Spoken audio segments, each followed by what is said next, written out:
আসসালামু আলাইকুম। আজকে উপানুষ্ঠানিক ব্যুরোর অফিস সহকারী কাম কম্পিউটার মুদ্রাক্ষরিক পদে পরীক্ষা অনুষ্ঠিত হয়েছে। পরীক্ষার সময় ছিল 90 মিনিট এবং পূর্ণমান 70 নম্বরের পরীক্ষা অনুষ্ঠিত হয়েছে। তো এখানে প্রশ্ন সমাধানটি দেওয়া হলো।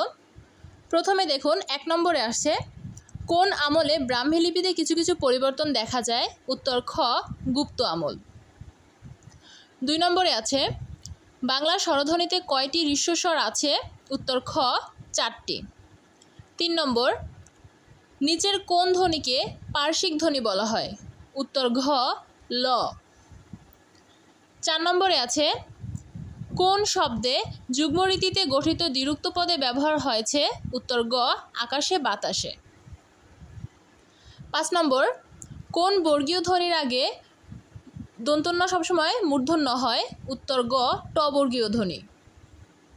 6 নম্বর, বাংলা ভাষায় কোন রীতি সুনির্ধারিত ব্যাকরণের অনুসারী? উত্তর খ, সাধুরীতি। 7 নম্বর, কোনটি সাধু ভাষার বৈশিষ্ট্য? উত্তর ক, গুরুগম্ভীর। 8 নম্বর, কুজন শব্দের অর্থ কী? উত্তর ক, খারাপ লোক। 9 নম্বর, হজযাত্রা কোন সমাসের উদাহরণ? উত্তর খ, চতুর্থী তৎপুরুষ সমাস। 10 নম্বরে আছে, নিচের কোনটি কর্মধারয় সমাস? এখানে উত্তর ক, খ, গ তিনটাই হবে, অর্থাৎ খাসমহল, মৌলভী সাহেব, রাজর্ষি, আপনারা যেটা দিবেন সেটাই সঠিক। এরপরে 11 নম্বরে আছে, সন্ধি বিচ্ছেদ করুন। অন্বেষণ, অ্যান্সার ঘ, অনুযোগ এষণ, অন্বেষণ। 12, খাঁটি বাংলা উপসর্গের সংখ্যা কয়টি? উত্তর গ, 21টি। 13 নম্বর, শব্দ ও ধাতুর মূল কী নামে পরিচিত? উত্তর ক, প্রকৃতি নামে পরিচিত। 14 নম্বরে আছে, ডক্টর মোহাম্মদ শহীদুল্লাহর মতে বাংলা ভাষার উৎপত্তিকাল কবে? উত্তর খ, 7ম শতাব্দীতে। 15 নম্বরে আছে, ডালে ডালে কুসুম ভার, এখানে ভার কোন অর্থ প্রকাশ করেছে? উত্তর খ, সমূহ। 16 নম্বরে আছে, পেয়ারা শব্দটি কোন ভাষা থেকে আগত? উত্তর খ, পর্তুগিজ।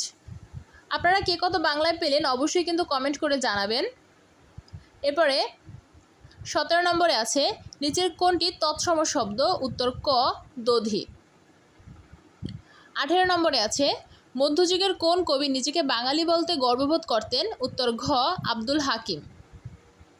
19 নম্বর, মুখচোরা বাগধারাটির সঠিক অর্থ কী? উত্তর ক, লাজুক। 20 নম্বরে আছে, বিদ্বান লোক সকলের শ্রদ্ধার পাত্র, এটি কোন ধরনের বাক্য? উত্তর ক, সরল। 21 নম্বরে আছে, এক কথায় প্রকাশ করুন।